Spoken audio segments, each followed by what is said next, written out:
अस्सलाम वालेकुम वरहमतुल्लाहि वबरकातुहू। उम्मीद करती हूँ आप सब खैर आफियत से होंगे। अल्लाह सुब्हान व तआला आप सबको अपने हिफ्ज़ मान में रखे। कि आप लोग जानते हैं एक ऐसी सूरत जो अपने पढ़ने वाले के लिए यानी जो शख्स भी इस सूरह को पढ़ता है तो ये सूरह उस शख्स के लिए अल्लाह के यहाँ आखिरत के मैदान में सिफारिश करेगी और इतनी सिफारिश करेगी कि अपने पढ़ने वाले को जन्नत में ले जाएगी। अब आप सोचोगे कि वो सूरत कौन सी है जो हमारी आखिरत में सिफारिश करेगी। आई नो काफ़ी लोग जानते भी होंगे और जो नहीं जानते उनको मैं बता देती हूँ। वो सूरत है सूरह मुल्क। ये सूरह 29वें पारे के बिल्कुल शुरू में है। सूरह मुल्क पढ़ने का बहुत बड़ा फ़ायदा है और हुजूर सल्लल्लाहु अलैहि वसल्लम की सुन्नत भी है।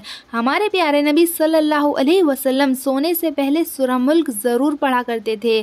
तिरमिज़ी शरीफ की हदीस है, हदीस नंबर 2891। अबू हुरैरा रज़ी अल्लाह अन्हु से रिवायत है कि नबी अकरम सल्लल्लाहु अलैहि वसल्लम ने फरमाया, कुरान की 30 आयतों की एक सूरत ने एक आदमी की शिफाअत की तो उसे बख्श दिया गया। ये सूरह मुल्क है। सूरह मुल्क के बारे में सल्लल्लाहु अलैहि वसल्लम की हदीस भी है कि जो शख्स सूरह मुल्क पढ़कर सोता है तो मरने के बाद जब वो कब्र में जाएगा तो फरिश्ते जब उस शख्स के पास सवाल जवाब करने आएंगे तो पैरों की तरफ से आएंगे तो पैरों की तरफ से सूरह मुल्क आकर खड़ी हो जाएगी और कहेगी कि नहीं, तुम इससे सवाल जवाब नहीं कर सकते, इसको तुम अजाब नहीं दे सकते। फिर फरिश्ते दूसरी साइड आएंगे सर की तरफ से तो वहाँ सूरह मुल्क आकर खड़ी हो जाएगी और जहाँ से भी फरिश्ते आएंगे सवाल जवाब के लिए वहीं सूरह मुल्क आकर खड़ी हो जाएगी और सूरह मुल्क उस शख्स के लिए सिफारिशी बनेगी। अल्लाह के यहाँ सूरह मुल्क सिफारिश करेगी और फरिश्तों को कब्र में अजाब नहीं देने देगी। तो ये सबसे बड़ा फ़ायदा है सूरह मुल्क पढ़ने का